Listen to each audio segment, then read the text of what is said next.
நன்றி. கைதட்டி அன்பு உள்ளங்களுக்கு நன்றி.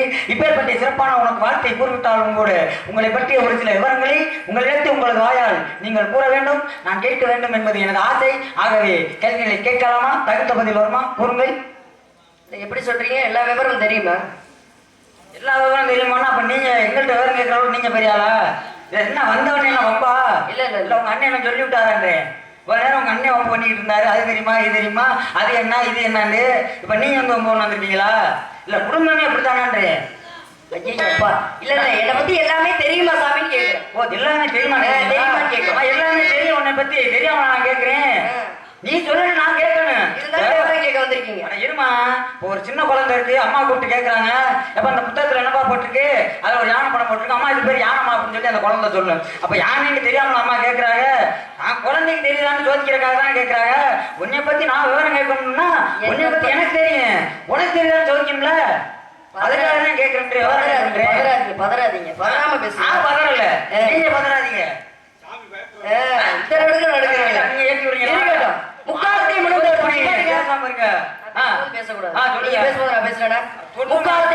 தாங்கள் 14 உலகம் சுற்றி வருபவர் தாங்கள். கரிமா லகிமா மகிமா அனிமா பிராந்தி பிராமியம் ஈஸ்வத்துவம் வசித்துவம் என்று அஷ்டமா சக்திகள் அனைத்தையும் உணர்ந்தவர் தாங்கள். இருந்தால் என்னிடத்திலே ஒரு சில விவரம் கேட்க வேண்டும் என்று வந்திருக்கீங்க. நிச்சயமா கேளுங்க, என்னால முடிஞ்ச அளவு, எனக்கு தெரிஞ்ச அளவுக்கு பதில் சொல்ல காத்து கொண்டு இருக்கேன். தெரியாததுன்னு எது இருந்துச்சுன்னா நிச்சயமா கேட்டு தெரிஞ்சுக்கிறேன். தெரியாத ஒண்ணு இருந்துச்சுன்னா எல்லாமே தெரியுமா? அப்படி கிடையாது. தெரிஞ்சவங்களும் யாரும் கிடையாது, எதுவுமே தெரியாதவங்களும் யாரும் கிடையாது. பெரியவர்கள்லாம் பெரியவர்களும் அல்ல, சிறியவர்கள் நடைமுறையை பொறுத்துதான். பிரகலாதன் சின்ன பையன் தான், இரண்யாவிலிருந்து பெரிய ஆளுதான். இருந்தாலும் பிரகலாதனுக்கு வந்து நரசிம்ம அவதாரம் எடுத்து அவனுக்கு பெருமை சேர்த்தாரா இல்லையா? ஏன்னா அவனோட தன்மை பெருமையாக அந்த ஏன்னா பெரியவர்கள்லாம் பெரியவர்கள் கிடையாது, நம்மளோட நடத்தையில தான் விஷயம் இருக்கு. அதனால கேட்கக்கூடிய கேள்விகளுக்கு தகுந்த பதில் கூறுவீர்கள் என்ற காரணத்தினாலே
நிலம் குறிஞ்சி நிலம் சிற்றூர் நகரம் நகரம் மேற்பாடு உடன் பிறந்தவர்கள் உடன் பிறவாதவர் 7 பேர் அமைத்திருப்பது என்னது பரன்.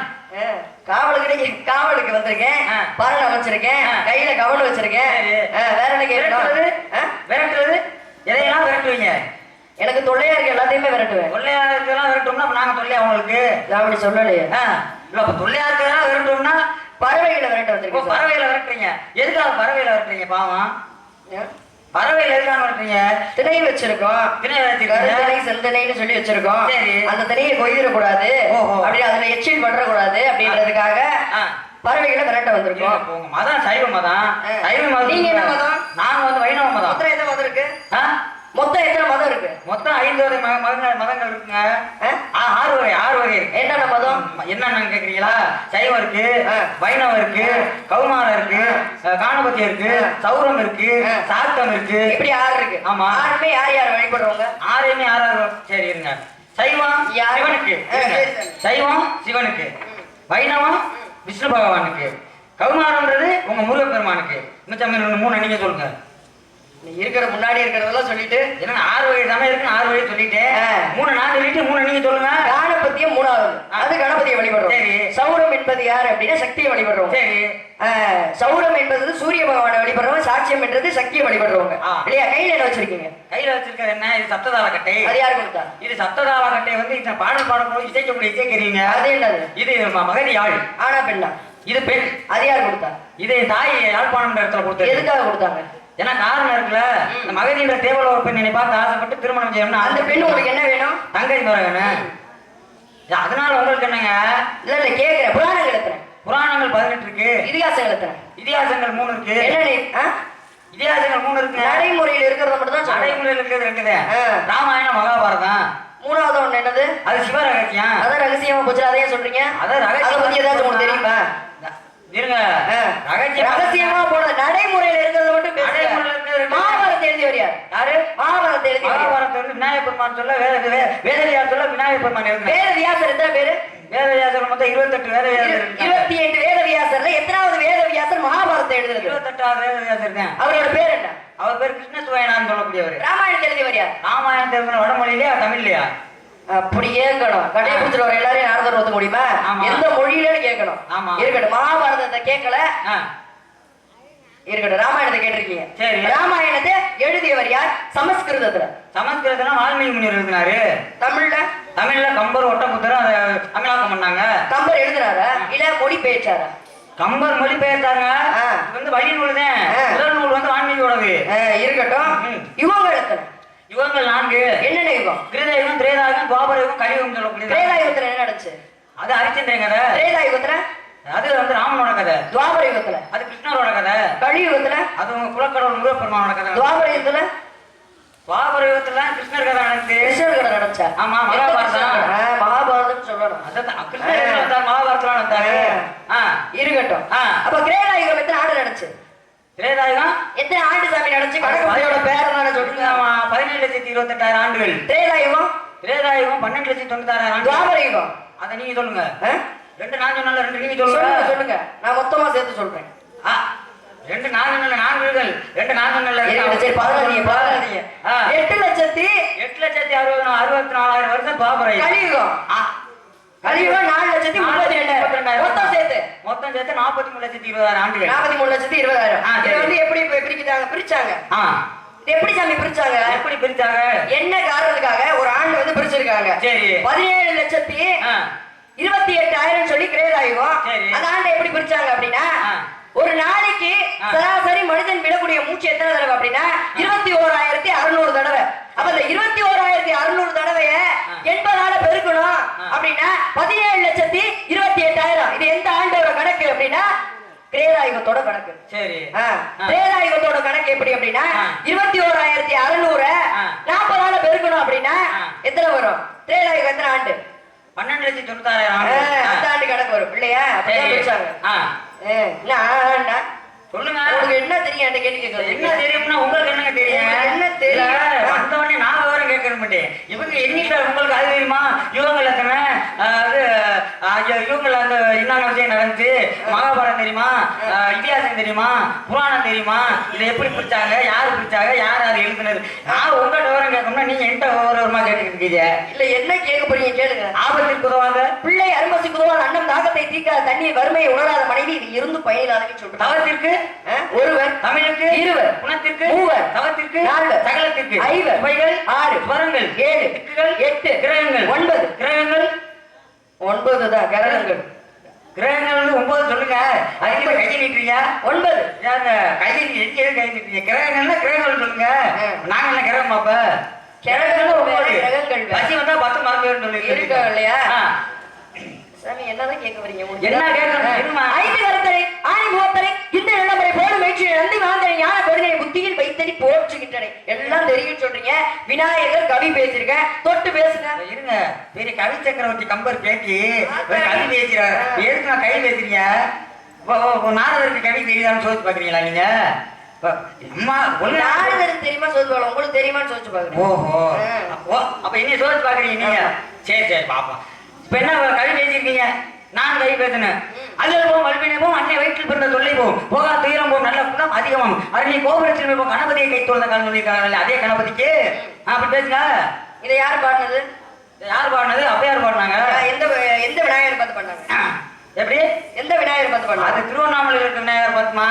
அது வந்து எத்தனாவது படை வீடு விநாயகருக்கு? அது முதல் படை வீடு. ஓ அப்படி வரீங்களா நீங்க? கேட்கணும்ல. ஓ சரி சரி. முருகருக்கு மட்டும் தான் 6 படை வீடு இருக்கா? விநாயகர் பெருமானுக்கு இருக்கு. அப்ப அந்த அள்ளல் போக்கும் விநாயகருக்கு தான் திருவண்ணாமலையில இருக்க விநாயகருக்கு அபை மூதாட்டி ஆகப்பட்டவள் வாழ்ந்தது. அபை மூதாட்டி மொத்தம் எத்தனை பேர்? அப்ப மூதாட்டி அவர் ஒவ்வொரு யுகத்திலயும் ஒவ்வொரு ஆள் இருந்திருக்காங்க. ஒவ்வொரு யுகத்திலயும் ஒரு ஆள் இருந்தாங்க. ஆமா நீங்க பாத்தீங்களா? ஆமா. அப்படியா? உங்களுக்கு தெரியுமா அப்பை மூதாட்டி மொத்தம் எத்தனை பேர்? நீங்க சொல்லுங்க. 3 பேரு. 3 பேரா? சரி இருக்கட்டும். பரகண்ட உமைமலைப்பாள் வடகொண்ட செவ்வாய் பரகொண்டனி மயிடு 12 கண்மலம் சிறகொண்ட மரகிரிச்சி தேவடிக்கும் தென்தோரா கரகொண்ட வேலுமந்தர் கண்ணை விட்டு நீங்க சொல்லி விநாயக பெருமானையும் முருக பெருமானை பத்தி பாடுறாங்க. பேசுங்க. வெள்ளை களை உடுத்து வெள்ளை கனி கொண்டு வெள்ளை கமலத்தில் வீட்டு இருப்பால் வெள்ளை அரியாசனத்தில் என்னை அரசனோடு சரியாசனம் வைத்த தாயின்னு என்ன கலைவாணியாக சொல்லியிருக்காங்க இல்லையா? பேசுங்க.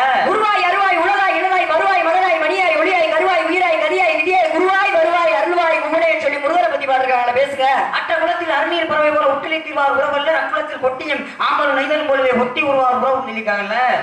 நல்லாரை காண்பது நன்று நலவிக்க நல்லா சொல் கேட்பது நன்று நல்லார் குணங்கள் உரைப்பது நன்று அவரோடு இணங்கி இருப்பது நன்றுன்னு சொல்றாங்க. பேச கல்விக்கரையில கற்பவர் நாட்கள் நினைக்கி பிடிபட தெளிதி நாராயணமையுடைய கற்பவினுடைய பாலமுறையை தெரிந்து சொல்லியிருக்காங்க. அப்படிங்க தந்திர முகந்தட தங்கை சிவ மங்கை தரணி புகழ் ஒன்றியூரா தங்கமல ராதசடை கங்கையூர் வானபடி திங்களொளி வானவடிவே சொல்லி சிவபெருமான பத்தி பாரு. எதுக்கே வந்திருக்கீங்க? இல்லாத இருக்க இல்லாத ஒன்றுமில்லை இல்லாத இல்லாத ஆமாயின் அப்பில்லால் வழிகிற மாற்றம் முறைக்குமே அபில் புலிகிற தூணாய் சொல்லியிருக்காங்க இல்லையா? நீங்க ஒரு நாள் ஒரு நாளுக்கு யார்கிட்டயாவது இல்லாத ஆகட்டணுமா போற? அப்படி பேசு. அட பெண்ணா பிறந்தா யாராவது ஒருத்தன் கல்யாணம் முடிச்சான் ஆகணும். இல்லாத என்ன மனைவி நீங்க ஒரு நாள் இல்லாத ஆக போறியா? அதான் நான் சொல்றேன். பேசு. காயமேது பொய்யடா உன்னதாண்டா இங்க பாடுற. ஏய் இருங்க நான் மரியாதை தானே பேசிக்கிட்டு இருந்தேன். ஒரு நேரம் வாங்க போங்கன்னு மரியாதை பேசிக்கிட்டு இருக்கீங்க. நான் மரியாதையே பேசுறேன். கவி தானே பேசுறேன். யாரு சொல்றீங்க? கவி பேசுறேன். கவியவா? ஆமா நீங்க தகப்பன் போல. நான் உங்களுக்கு தகப்பனா? நீ எனக்கு பிள்ளையா? ஆமா. எனக்கெல்லாம் மட்டும் இப்படி ஒரு பிள்ளை இருந்துச்சுன்னா உங்களை மாதிரி அப்ப இருந்தா அடிப்பால புட்டே புண்டே விட்டு அம்பிகளதி போட்டு நான் கொண்டுருவேன். காயமேது பொய்யடா வெறும் காய்ச்சடித்த பொய்யடா வாயனார் குயவன் செய்கிற மண்பாண்ட ஓடுறாடே ஓட. பேசுங்க சாமி. யார பேசுறீங்க? கவி பேசுறேன். கவினா கவியா? இது கவியா இல்லையா? கவி தான் பேசுறேன். இப்ப கவியா தான் பேசுறேன். ஜாட கட்டி பழக்கமே கிடையாது. அப்ப நீ ஜாட பேச ஜாட பேசுறே ஒரே வழியா இருக்கு. மதுரை சங்கத்திலேயே கவி வந்து ஜாட பேச தெரியாத ஒரே வழி வந்து இவங்க தான்.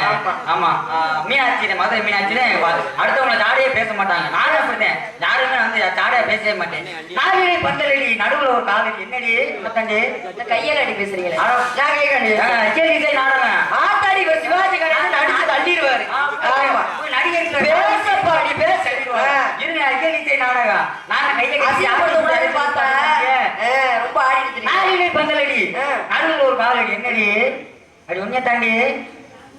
சொல்லு அட நீ ஏமா ஒண்ணு நான் சொல்ல பேச மாட்டேங்க என்ன காட்டுற மக மாதிரி எனக்கு நான் போய் ஒன்னே சொல்லலாமா? அந்த கவி கவியில நாளிலே பந்தலடி நடுவில் ஒரு காவலி எங்கடி சொல்லி அடி ஒன்னே தாண்டி எங்கடி திருதுன்னு முடிச்சு அங்கிட்டு என்னடி போற ஒரு இடத்துல நின்று அஞ்ச கம்பர் அப்படியார் பார்த்து கேட்டாரா இல்லையா? பேசி முடிச்சிட்டீங்க. பேசுங்க. கோவிலாவது ஏதடா குளங்களாவது ஏதடா கோவிலும் குளங்களும் கும்பிடும் குளமாறி கோவிலும் மனத்திலே குளங்களும் மனத்திலே ஆவதும் அழிவதும் இல்லை இல்லை இல்லையே சொல்றாங்களே. பேசுங்க. விந்து நாதமணி மெய்யாக வந்ததுலே 50 மூதமணி அதுக்கு தான் இல்லை நான் சொல்லியிருக்காங்களா இல்லையா? அந்த கதையிலங்க தெளிவா நாதமணி மெய்யாக வந்தது தெளிவா பேசுறபடி தெளிவா இந்த நாதமணி மெய்யாக வந்ததடி 50 மூதமணி எப்படி நான் தான் கேட்கிறேன்னா இத்தனை தடவை சொல்றாரு திருப்பி நல்ல மனுஷனா இருக்காரு. இருங்க தவறு கிடையாது. 50 மூதம்னா அதுக்கெல்லாம் மனிதன் உயிரிழந்த நெப்பிடம் உடம்பெடுப்பதினோடு உயிரலாவது ஏதடா உடம்பதாவது ஏதடா உயிரிலிருந்து உடம்பெடுத்த நீ பெரிய நாளி பேசுற 4 அடி 2 அடி எத்தவனுக்குனால வாயடி கையடி சொல்லாச்சு இல்லடி என்ன அடி அங்க அடி வாங்காம போமா 4 அடி அடி அடின்னு சொல்லிருக்காரு அடிக்கிறேன் 4 அடி 2 அடின்னா 4 அடினா 4 அடி யாரு 2 அடினா திருக்குறள் அதான் நான் எப்படி பேசலாம் அப்படின்னு நினைச்சேனா அன்று திருநாவுக்கரசர் திருஞான சம்பந்தர் ஆகப்பட்டவர் மங்கையர்கரசிக்கு பெருமை சேர்த்தது போல நீங்க பெருமையான பேச்சு பேசுவீங்க அப்படின்னு சொல்லி அந்த சோழ நாட்டுல இருக்கிற திருஞான சம்பந்தரை அம்மா பாண்டிய நாட்டுக்கு மங்கையர்கரசி ஆகப்பட்டவர் வர வச்சாங்க. அப்ப அவருக்கு பாட்டு எழுதினாரு யாரு? திருஞான சம்பந்தர் ஆகப்பட்டவர். என்ன பாட்டு எழுதினாரு அப்படின்னா மங்கையர்கரசி வளவர் கோண்பாவை கரிமலை கைமட மாணின்னு சொல்லியிருந்தார். அப்ப மாணிதான் மங்கையர்கரசியோட இயற்பெயர் இல்லையா? அப்ப மங்கையர்க்கெல்லாம் அரசியாக விளங்குவாய் அப்படின்னு சொல்லி அன்று மங்கையர்கரசி என்ற பட்டத்தை கொடுத்தது திருஞான சம்பந்தராகப்பட்டவர். அது மாதிரி உங்க பேச்சு பெருமையா இருக்கும்னு நான் நினைச்சேன். நான் தவறாக நான் பேசுறேன். இல்ல இல்ல இருங்க, நான் கவி பேசுறேன், நீங்களும் எழுதான பேசுறீங்க. நீங்க எனக்கு பிள்ளை மாதிரி. நான் எந்த வழியுமே மறுபடியும் சொல்லாதீங்க. இருக்கட்டும், நான் ஒரு கேள்வி கேட்கிறேன். தெரியுமா? கேள்வி கேட்கவா? என்ன கேள்வி? இருங்க, கேள்வின்னா நான் தான் கேட்கணும், நீங்க பதில் சொல்லுங்க. சட்டமா? என்ன அது சட்டம் தான். நானும் தான் கேட்கணும். ஏதோ சட்டம் இருக்கா? சட்டம் தான்மா. அப்படியா? ஆமா. வெள்ளைக்காக்கா பறந்து பாருங்க. பறந்து பாருங்க. வெள்ளக்கா. ஓ, வெள்ளக்காக்கா நீங்க பறந்து பாருங்க. நாங்க ஆமான்னு சொல்லுங்க. ஆமான்னு சொல்லுங்க. அதான் நாரதரோட வேலை. வள்ளி கேட்டேன் அப்படின்னா வெள்ளைக்காக்கா பறக்குதுன்னு சொன்னா ஆமா போடணும். அதான் நாரதரோட வேலை. அது நான் கேட்டு ஆமா போடணும். அது 100 வயசு கிழவனா இருந்தாலும் சரி, சின்ன பையனா இருந்தாலும் சரி. ஆறு எவ்வளவு மாதிரி? நானா? நீ சின்ன பையனா? உங்களுக்கு எத்தனை வயசு?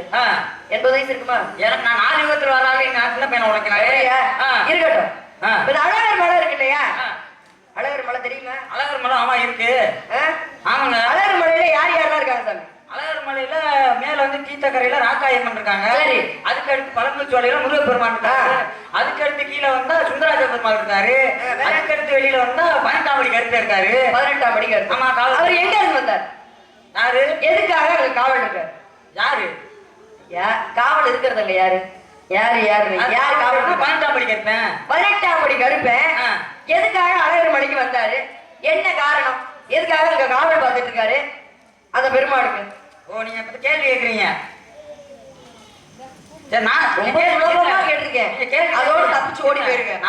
நான் வந்து கேள்வி எல்லாம் கேட்க வேணாம். நம்ம வந்து சும்மா முறையோட பேசிட்டு நம்ம வந்து விட்டுட்டு போயிடும் நான் நினைச்சேன். உங்க வீமுகன்னு என்கிட்ட கேள்வி கேட்கறாங்க. அழகாமலையில 18ஆம் படி கேட்க காவல் தெய்வம் இருக்காரு.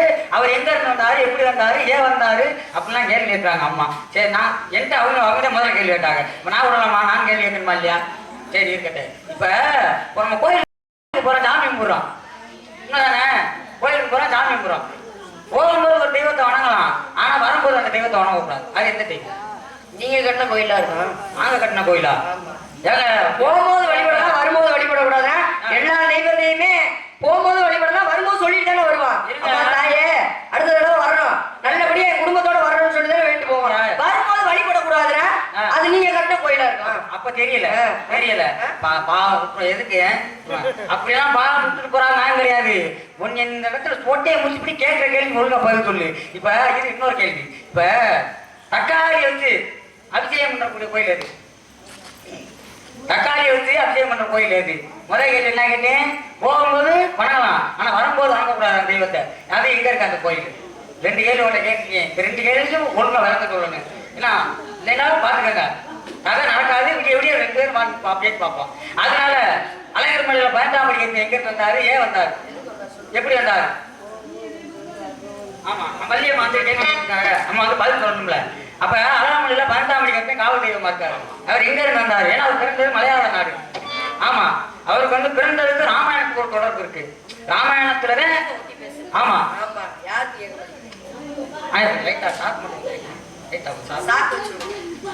சாக்கு வச்சு விடுவா. ஏன் நாங்க எடுத்து அடிச்சாவா? அந்த இதுல மைக்ல அங்க எடுத்து வச்சுருங்க பொசு கட்டு வாங்கி. அப்ப அழகாமல 18ஆம் படி கருத்து இருக்காரு. அவரு பிறந்தது மலையாள நாடு. அவர் எப்படி இங்க வந்தாரு? அழகர் மலைக்கு ஏன் காவல் தெய்வம் வந்தாரு அப்படின்னு கேக்குறீங்க. அப்ப ராமாயணத்துக்கு இந்த கருப்பு சாமிக்கு ஒரு தொடர்பு இருக்கு. ராமனுக்கும் சீதைக்கும் லவன் பிறக்கிறாரு. அந்த லவனை என்ன செய்யறாரு? காட்டுல இருக்காங்க, கர்ப்பிணியா இருக்கும்போதே காட்டுல கொண்டு விட்டுறாரு. அந்த காட்டுல வந்து வால்மீகி முனிவரோட ஆசிரமத்துல சீதை இருக்காங்க. அப்ப அங்க லவன் பிறக்கிறாரு. லவன் வந்து வால்மீகி முனிவரோட ஆசிரமத்துல சீதையை வச்சிருக்காங்க. அப்ப தண்ணி எடுக்கிறக்காக போறாங்க. சீதை போறப்ப வால்மீகி முனிவரோட பாதுகாப்புல அந்த குழந்தைய லவனை விட்டுட்டு இவங்க தண்ணி எடுக்க போறாங்க சீதை. இப்ப போறப்ப என்ன செய்யறாங்க? கொஞ்சம் தூரம் போகும்போது ஒரு குரங்கு தன்னோட குட்டியை வயிற்றுல சுமந்துட்டு போகுது. அப்ப அதை பார்த்த உடனே ஒரு 5 அறிவு புறம்போட தன்னோட குட்டியை விட்டு பிரியாம வயிற்றுல சுமந்துட்டு போகுது. நம்ம குழந்தைய தனியா விட்டு வந்திருக்கான். அந்த வால்மீகி முனிவர் திடீர்னு ஒரு தியானத்துல உட்காந்துட்டாருன்னா ஏதாச்சும் ஒரு சிங்கமோ புளியோ கரடியோ ஏதோ நம்ம குழந்தைக்கு ஆபத்து உண்டாயிரம்னு சொல்லி வேகமா வந்து திரும்ப வந்து குழந்தைய தூக்கிட்டு போயிடுறாங்க. சீதை குழந்தைய தூக்கிட்டு போயிடுறாங்க. இப்ப திடீர்னு முடிச்சு பாக்குறாரு வால்மீகி முனிவர். ஆக நம்ம பாதுகாப்புல சீதை விட்டுட்டு போய் குழந்தைய காணுமே, எங்க வச்சுன்னு தெரியலன்னு சொல்லி இவர் தேடி பார்க்கறாரு, காணோம். சரி, சீதை வந்து கேட்டா என்ன பதில் சொல்றது அப்படின்னு இவர் யோசிக்கிறாரு. சரி, நம்மளே ஒரு குழந்தைய லவன் மாதிரி ஒரு குழந்தைய உருவாக்கிறோம். இவர் தற்பை பிள்ளை எடுத்து ஒரு குழந்தைய உருவாக்குறாரு. அது என்ன பேரு? குஷன் அவன் பேரு. இப்போ என்ன செய்யறாங்க, கீதையம்மா திரும்ப வர்றாங்க, குழந்தைய கொண்டு திரும்ப வர்றாங்க. இங்கே லவன் மாதிரி இன்னொரு குழந்தை இருக்கு. இதை பார்த்தோன்னே அவர்கிட்ட வாரணி முனிவர்கிட்ட கேட்குறாங்க, ஏங்க நான் தான் குழந்தைய தூக்கிட்டு போயிட்டேன், இங்கே லவன் மாதிரி இன்னொரு குழந்தை இருக்கே, இது யாருங்க அப்படின்ட்டு. அம்மா வேற ஒன்றும் இல்லை, நீ குழந்தைய தூக்கிட்டு போனது தெரியாம நீ திரும்ப வந்தா உனக்கு என்ன பதில் சொல்றேன்னு தெரியாம நான் தாம்மா தற்பேப்பில் எடுத்து இந்த குழந்தைய நான் தான் உண்டாக்குனேன், இவனையும் உன் மயனாவே வளர்த்துக்குவா அப்படின்னு சொல்லி சொன்னாரு வால்மீகி முனிவர். அப்ப என்ன செய்யறாங்க, ரெண்டு குழந்தையுமே தான் குழந்தைய ஆரம்பிச்சு வளர்த்துட்டு வராங்க. அப்ப ராமன் ஒரு நாள் வராரு, காட்டுக்கு போறாரு. பார்த்துட்டு அந்த குழந்தைய பார்த்தோன்னே கேட்கிறாரு, ஏமா நம்மளுக்கு பிறந்த ஒரு குழந்தைன்னு இந்த குழந்தை எங்க இருந்து வந்துச்சு அப்படின்னு சொல்லி கேட்கல, ரெண்டுமே நம்ம குழந்தைதாங்க அப்படின்னு சொல்லி சீதை சொல்றாங்க. நான் நம்ப மாட்டேன், இவங்க ரெண்டு பேருமே நெருப்புல இறங்க சொல்லி, இவங்க ரெண்டுல எவன் எந்த சேதாரமாம வெளியே வரானோ அவன் தான் நம்ம குழந்தை அவன். இந்த நெருப்புல இறங்கி வரும்போது அவனுக்கு இறங்கக்கூடியவனுக்கு எவன் போலியானவனோ அவனோட உடல் வந்து கருகிடும் அப்படின்னு சொல்லி சொல்றாரு. அப்ப ரெண்டு பேருமே தீட்டில் இறங்கி நெருப்புல இறங்கி வராங்க. லவனுக்கு எந்த ஒரு சேதாரம் இல்லாம வெளியே வந்துட்டான். குசன் வந்து தற்பைப்புலால் உண்டாக்கப்பட்ட குழந்தை, அவன் இறங்கி வரும்போது அவனுடைய உடல் வந்து கரிய நிறமாக மாறிடுது. அப்பதான் என்ன செய்யறாரு, ராமபிரான் வந்து கூப்பிட்டு, நீ இந்த கலியுகத்துல காவல் தெய்வமாக உன்னுடைய உடல் கருப்பாக இருக்கிற கருப்பசாமின்னு சொல்லி மக்களுக்கெல்லாம் காவல் தெய்வமா இருப்பேன்னு சொல்லி அவர் தான் வரம் கொடுக்குறாரு. அப்ப இவர் கருப்பசாமி எங்க போறாரு, அங்க இருந்து நேரம் ஐயப்பனோட கோயிலுக்கு காவல் தெய்வமா இருக்காரு. அதே பாண்டாமடி கற்பேன், பாண்டாமடி கற்பனுக்கு ஐயப்பன் கோயில காவலா இருக்காரு. அப்ப அங்க மலையாள நாட்டுல ஒரு மந்திரவாதி என்ன செய்யறான், இந்த மலையாள நாட்டுல இருக்க மந்திரவாதி அழகர் மலைக்கு ஒரு நாள் வரேன். அழகர் மலைக்கு ஒரு நாள் வர்றப்ப இங்க சுந்தராஜ பெருமாளை பாக்குறேன், அழகரை பாக்குறாரு. அப்ப பார்த்த உடனே அந்த மந்திரவாதிக்கு, மலையாள மந்திரவாதிக்கு ரொம்ப பிடிச்சி போயிருது. அப்ப மாந்திரியம் செய்யக்கூடியவருக்கு இந்த அழகரோட அந்த முகத்தை பார்த்தோன்னே ரொம்ப பிடிச்சி போச்சு. இந்த சிலையை எங்கேருந்து எப்படியாவது நம்ம மலையாள நாட்டுக்கு தூக்கிட்டு போறோம்னு நினைச்சு அந்த மந்திரவாதி யோசிக்கிறான். அப்ப என்ன செய்யறான், சரி நம்ம தனியால் அதை செய்ய முடியாது, நம்ம உதவிக்கு ஆளுகளை கூப்பிட்டு வரும் சொல்லி மலையாள நாட்டுக்கு போயிடுறான். அங்க 18 மந்திரவாதிகளை கூப்பிட்டு, அவனோட வேலையாட்களை கூப்பிட்டு 18 மந்திரவாதிகளை அவனுக்கு சேவை செய்யக்கூடியவங்களை கூப்பிட்டு, நீங்க எப்படினாலும் போய் மந்திரம் செபிச்சு அழகரை எப்படியாவது மயக்கி நம்ம மலையாள நாட்டுக்கு கூப்பிட்டு வந்துருங்க அப்படின்னு சொல்றேன் அந்த மந்திரவாதி. சரி நாங்க 18 பேரும் அழகரை தூக்கிட்டு வரக்காக மலையாள நாட்டுல இருந்து நாங்க வந்து அழகு கோயிலுக்கு போறோம். 18 பேரும் யாரு? 18 மந்திரவாதிகள்ங்க, நம்பூதிரிகள். சொல்லுங்க. நம்பூதிரிகள் தான் அவங்க மந்திரவாதி தான். அப்ப மாந்திரியம் செய்யறீங்க நம்பூதிரி தான். அப்ப இந்த 18 நம்ம மந்திரி என்னையுமே குழப்பி விடுறீங்க எங்க ஊடால பேச்சு. அந்த 18 நம்பூதிரிகள் இருங்க, 18 மந்திரவாதிகள் நம்பூதிரிகள் என்ன பண்றாங்க, இங்க வராங்க, அழகர் மலைக்கு வராங்க. அப்ப வர்றப்ப என்ன சொல்றாங்க, அந்த அனுப்புனா பாருங்க, அந்த மலையாள நாட்டு மந்திரவாதி அவங்க 18 பேர் அனுப்புனா பாருங்க. மன்னர் அனுப்புனாரா மந்திரவாதி அனுப்புனாரா? மன்னர்னு சொல்லுவாங்க. கேரளாவில இருக்கிற மன்னர் அனுப்புனாரா 18 நம்பூதிரிகளை? இல்ல மந்திரவாதி மன்னர்னு சொல்லுவாங்க. அவன் வந்து இன்னொரு மந்திரவாதின்னு சொல்லுவாங்க. அவன் வந்து தொட்டிய நாக்கேன்னு சொல்லுவாங்க. நிறைய வழக்கு இருக்கு, தொட்டிய நாக்கேன்னு சொல்லுவாங்க. நீங்க எதையோ உனக்கு நீ படிச்சிருக்கலாம், மன்னர் எதையோ ஒண்ணு நான் படிச்சிருக்கேன், நீங்க படிச்சிருக்கீங்களா? இருங்க, சொல்ற வார்த்தையை தெளிவா நிப்பாட்டுங்க. நிப்பாட்டுங்க, சொல்ற வார்த்தையை தெளிவா நீங்க சொல்லாம நீங்க எதையோ படிச்சிருக்கீங்கன்னு பேசக்கூடாது. இருங்க, ஒட்டியை நொறுக்கி விடுவேன், இப்படின்றது கூட அசிங்கப்படுத்திட்டு போயிருவேன். பேசுறது கூர்க்க பேசக்கூடாது. ஒன்னு எஞ்சாரு. அப்ப அந்த சரி நீங்க சொன்ன மாதிரி மன்னர் அனுப்பினாரு வச்சுக்கிறோம், உங்க வாழ்க்கையை நான் வேற இருங்க. அப்ப அனுப்பிட்டாரு. அப்ப அவங்க கேட்கறாங்க, நாங்க 18 மந்திரவாதிக்கு போய் நாங்க அழகர் மல்ல சுந்தராஜ பெருமாளை நாங்க அழகரை தூக்கிட்டு வந்துடுறோம்.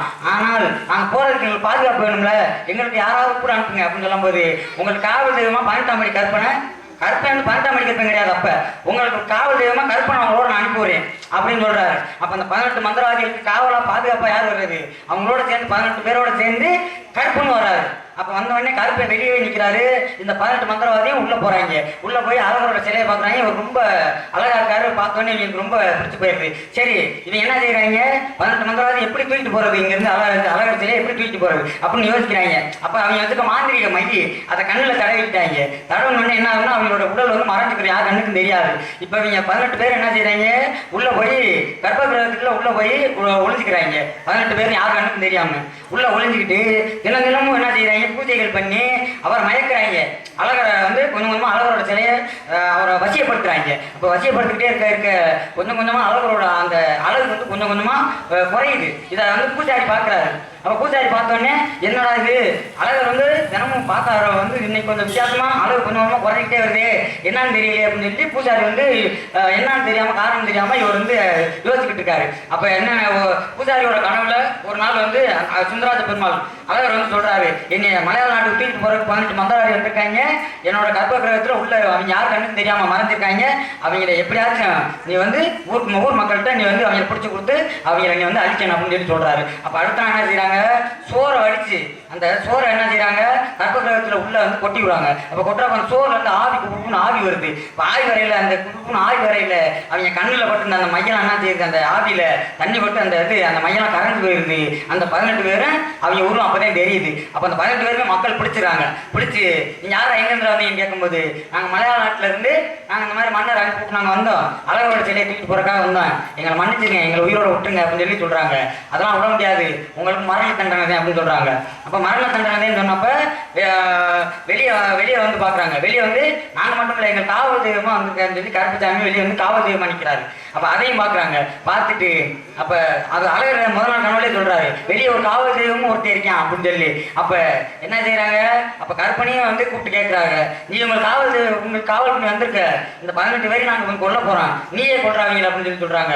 18 பேரையும் அவரே கொண்டு அவங்களோட தலையை வெட்டி 18 படியாக்கி நான் வந்து இங்கே அழகருக்கு அழகர் சொல்லி அப்பதான் பாக்குறேன், அழகரோட சிலையை அப்பதான் பாக்குறாரு கருப்பேன். பார்த்தோன்னே அவரே ரொம்ப மயங்கிட்டாரு அழகரோட சிலையை பார்த்து. நானே இந்த அழகருக்கு காவல் தெய்வம் அங்கேயே இருக்கேன் அப்படின்னு சொல்லி அந்த 18 பேரையும் 18 படியில் ஆக்கி 18ஆம் படி கருப்பனா இருந்து அது கருப்பனுக்கு வந்து உருவம் கிடையாது, சந்தன கதவு மட்டும் இருக்கு. அங்கே வந்து கருப்பனுக்கு உருவம் கிடையாது. ஆமா, அப்ப வந்து சந்தன கதவா இருந்து வந்து அழகருக்கு காவலுக்கு இருக்காரு. இப்பவும் அழகர் வந்து வைகாத்துல இறங்க போகும்போது அவரோட நகையெல்லாம் கருப்பன்ட்ட வந்து 12ஆம் படி கருப்பன்ட்ட கணக்கு காட்டிட்டு தான் கொண்டு போவாங்க. அதே போல திரும்ப வரும்போது கணக்கு காட்டிட்டு தான் கொண்டு போவாங்க உள்ள. அப்படியே காவல் தெய்வமா இருப்பவர் 12ஆம் படி கருப்பேன். இப்படித்தான் மலையாள நாட்டுல அது ஐயப்பன் கோயில்ல 12ஆம் படி கருப்பனா காவலுக்கு இருந்தவர் மலையாள நாட்டுல இருந்து இங்க அழகர் மலைக்கு வந்தார் கருப்பேன். இதுதான் அவங்க நீங்க கேட்ட விளக்கம். என்னங்கய்யா நீங்க கேட்ட கேள்விக்கு தான் விளக்கம். நான் உங்களுக்கு 2 கேள்வி கேட்டிருக்கேன். காலத்தாமதம் காரிய கேட்டி பாடுங்க. காலத்தாமதம் காரிய கேடு. அதனால 2 கேள்வி கேட்டீங்க. என்ன கேள்வி கேட்டீங்க? தக்காளினால அபிஷேகம் பண்ற கோயில் எது அப்படின்னு சொல்லி உண்மையா சொல்ல முடியலனாலும் எந்த கோயில் அபிஷேகம் பண்ணுவாங்க அப்படின்னா காரைக்குடியில இருக்கிற மீனாட்சிபுரத்துல உள்ள லலிதா முத்துமாரியம்மன் கோயில தான் தக்காளினால அபிஷேகம் பண்ணுவாங்க. அதுக்கப்புறம் இன்னொரு கேள்வி கேட்டீங்க, என்னது? போகும்போது ஒரு தெய்வத்தை வழிபடலாம், வரும்போது ஒரு தெய்வத்தை வழிபடலாம். எந்த தெய்வம் அப்படின்னா மீனாட்சி அம்மன் கோயில்ல இருக்கிற முக்குரி பிள்ளையார் தான் போகும்போது வழிபடலாம், வரும்போது வழிபடக்கூடாது. என்ன காரணம் அப்படின்னா போகும்போது வழிபட்டோம் அப்படின்னா வரம் கொடுப்பாரு, வரும்போது வழிபட்டோம் அப்படின்னா வரத்தை பிடிப்பாரு. முக்குரி பிள்ளையார் சொல்லி ஏன் பேர் வந்துச்சு அப்படின்னா அதை நான் சொல்றேன். முக்குரி பிள்ளையார் நிப்பாட்டுங்க, நீங்க சொல்லுங்க. உங்களுக்கு எல்லாம் தெரியும். அப்ப நான் அழகர் மலையை பத்தி நான் கேட்கறேன். வாங்க எங்க இல்ல கேட்கவா? அப்ப அமைதியா இருக்கு, அமைதியா இருக்கு. சரி விடுங்க, எதுக்கு இல்ல நீங்க கேளுங்க. வேணாம் வம்பு வேணாம், ஒழுங்கா மரியாதை கொடுத்து பேச மரியாதை அப்படி உள்ள ஓடிடு. ஆமா நார்மல் மிரட்ட வேலை கூடாது. கேள்வி கேட்ட கேள்வி வேலை சொல்லுங்க. சொல்லுங்க. நான் நீங்க முருக பேசுறீங்கல்ல, தெளிவா பேசிய கத்துக்கங்க. இருக்கட்டும். அப்ப முக்குருணி பிள்ளையார் சொல்லி ஏன் பேர் வந்துச்சு அப்படின்னா குருணி என்பது படிக்கணக்கு. அப்ப பாண்டிய நாட்டுல வந்து ஒரு குருணி என்பது 4 படி, சோழ நாட்டுல வந்து 6 படி, அதுக்கப்புறம் சேர நாட்டுல வந்து 2 படி. அப்ப சோழ நாட்டுல இருக்கிற ஒரு மன்னர் வந்து அந்த முக்குருணி பிள்ளையாருக்கு ஒரு 12 படியில வந்து கொழக்கட்டை செஞ்சு வைக்கிறாரு. அதனால முக்குருணி பிள்ளையார் சொல்லி அவர் பேர் வந்துச்சு. யார் இவரை எடுத்தாங்க அப்படின்னா திருமலை நாயக்கர் ஆகப்பட்டவர். திருமலை நாயக்கர் மகால தோன்றதுக்காக தெப்ப குளத்தை தோன்றிருக்காரு. மகால கட்டணும் அப்படின்றதுக்காக தெப்ப குளத்தை தோன்றிருக்காரு. அந்த தெப்ப குளத்தை தோன்றும் போது இந்த முக்குருணி பிள்ளையாரை எடுக்கிறாங்க. அப்ப எங்க பிரதிஷ்டை பண்றது அப்படின்னு பார்க்கும்போது மீனாட்சி அம்மன் கோயில பிரதிஷ்டை பண்ணுவோம் அப்படின்னு சொல்லி திருமலை நாயக்கர் ஆகப்பட்டவர் அங்க பிரதிஷ்டை பண்றாரு. அதனால நம்ம எல்லாம் பிறந்த நாள் எப்படி கொண்டாடுவோம் அப்படின்னா 4 கிழமை வச்சு கொண்டாடுவோம். ஆனா மன்னர்கள் அப்படி கிடையாது. தை மாதம் பூச நட்சத்திரம் வச்சு கொண்டாடுவாங்க. அப்ப பூச நட்சத்திரத்துல பிறந்த அந்த திருமலை நாயக்கர் ஆகப்பட்டவருக்கு அந்த தெப்ப குளத்தை தான் தோண்டி கொடுத்தாரு. அதனால அவருக்கு தெப்ப உற்சவம் இவர் பிறந்த நாள் அன்னைக்கு அங்க நடக்கும். அப்ப இதான் நீங்க கேட்ட கேள்விக்கான பதிலே வந்த விஷயம். வந்த விஷயம்னா காரணம் இருக்குல்ல. ஏன்னா காரணம் நம்ம மேலோகத்துல இருந்து புலத்துல காரணம் நாம வரும்னா நீங்க கேட்ட கேள்வி நீங்க சரியா பதில் சொல்லியிருக்கீங்க. அதனால உங்களுக்கு புரிச்சேன். நான் பார்த்துட்டு வந்திருக்கீங்க. சொல்லுங்க யாரு? முருகப்பெருமான். அதனால ஆமா முருகர் எனக்கு பிடிக்கலையா? பிடிக்கலையா? செந்தில் வாழும் முருகனையா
வேற ஏதாச்சும் மாப்பிள்ளை இருந்தா பாருங்க. இந்த ஊர்ல ஏதாச்சும் மாப்பிள்ளை இருந்தா பாருங்க. ஏன் பிடிக்கல? என்ன பிடிக்கல? ஏன் பிடிக்கல? அது ஒரு குடும்பமா? குடும்பமாவா? உலகத்திலே சரி, இருக்கட்டும் கேக்குறேன். குலகார குடும்பம். ஆ. முருகர் யார் வதம் செஞ்சாரு? முருகன் யார் வதம் செஞ்சாரு? முருகர் பெருமான் யார் வதம் செஞ்சாரு? யார வதம் செஞ்சாரு? வதம் செஞ்சாரு கேக்குறீங்களா? யார வதம் செஞ்சா? சூரபத்மன. சூரபத்மன். உங்களுக்கு என்ன வேணும்? சூரபத்ம உங்களுக்கு என்ன வேணும்? நீ எத்தனை எத்தனை தடவை கேக்குறாரு? சூரபத்ம என்ன செவுட்டு போயிட கூப்பிட்டு வந்துருக்கீங்க. அவனுக்கு அவன் அரக்கன். அரக்கன். உங்களுக்கு என்ன வேணும்னு கேட்டேன். சூரபத்ம உங்களுக்கு என்ன வேணும்? சூரபத்ம அரக்கன். அவனுக்கு எனக்கு என்ன சம்பந்தம்? இருக்கட்டும், கிடையாது. காமிச்சு கொடுத்துட கூடாது. இருக்கட்டும், எனக்கு மாப்பிள்ளை பிடிக்கல. இருங்க, நீ சொன்னீங்கல்ல, நீங்களே சொல்லுங்க. அப்ப தெரியலன்னு சொல்லுங்க. சொல்றேன். என்ன அப்ப? தெரியலன்னு சொல்லுங்க. சூரபத்மே உங்களுக்கு என்ன வேணும் தெரியலன்னு சொல்லுங்க. நான் சொல்றேன். இந்த சட்ட சவுடெல்லாம் பண்ணீங்க ஈர குலைகளை சொரிக்கிறேன் மைக் எடுத்து. நான் வந்து சண்டைக்கு போற ஆள் கிடையாது. சண்டை வேணாம். என்ன பார்த்தா மட்டும் அப்படியே தெரியுது. யாரும் அடக்கமா. எனக்கு மாப்பிள்ளை வேணும். உங்களுக்கு மாப்பிள்ளை வேணும்ல? அது கூட கூட்டத்துல என்ன வந்து தெரியாம பம்பு வேணும் தான் நான் பொறுமை. அப்படியா? எனக்கு அதனால பிடிக்கல. ஏன் பிடிக்கல? அப்பா பிடிக்கலப்பா. பிடிக்கல. சரி சரி, வேணாம் பம்பு வேணாம்ன்றனால அவர்கிட்ட என்ன வேணுத்து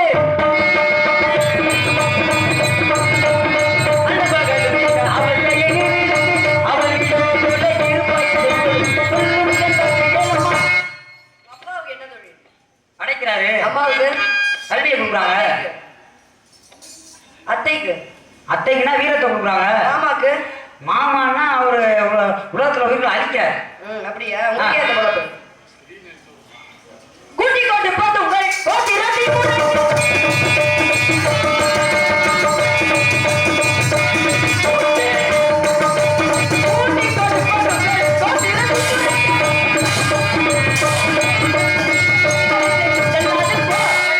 கொடுப்பீர்கள் போட்டி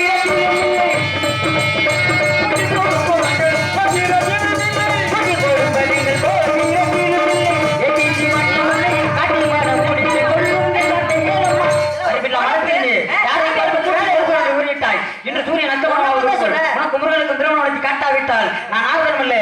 இந்த நாடு சத்தியம் சத்தியம் சத்தியம் வருகிறேன். படத்துல பார்த்தது இருக்கட்டும். இதனால யார் கூட்டிட்டு வந்தவர இருக்கட்டும். நீங்க என்ன நினைச்சீங்க? இல்ல உடைய பாவத்தை அவர்கிட்ட போய் என்னத்த பேச இருக்கட்டும். அதனால முருகரை பிடிக்கலன்னு நினைச்சிட்டீங்க. அவர்தான் கிடையாது. அவருடைய பாதார விதத்தை வெகு சீக்கிரம் அடைவே இப்படி ஒரு நாடு நடத்துறேன். இந்த நாடு அப்படி அடிச்சு பத்தி விட்டாதான் முருகர்கிட்ட போய் சொல்லுவாரு. அப்ப சுவாமி என்னை ஆட்கொண்டு போவார் சீக்கிரம் அப்படின்றதுக்காக அவருக்காக காத்து கொண்டிருக்கேன். வெற்றிவேல் முருகனுக்கு அரோகரா.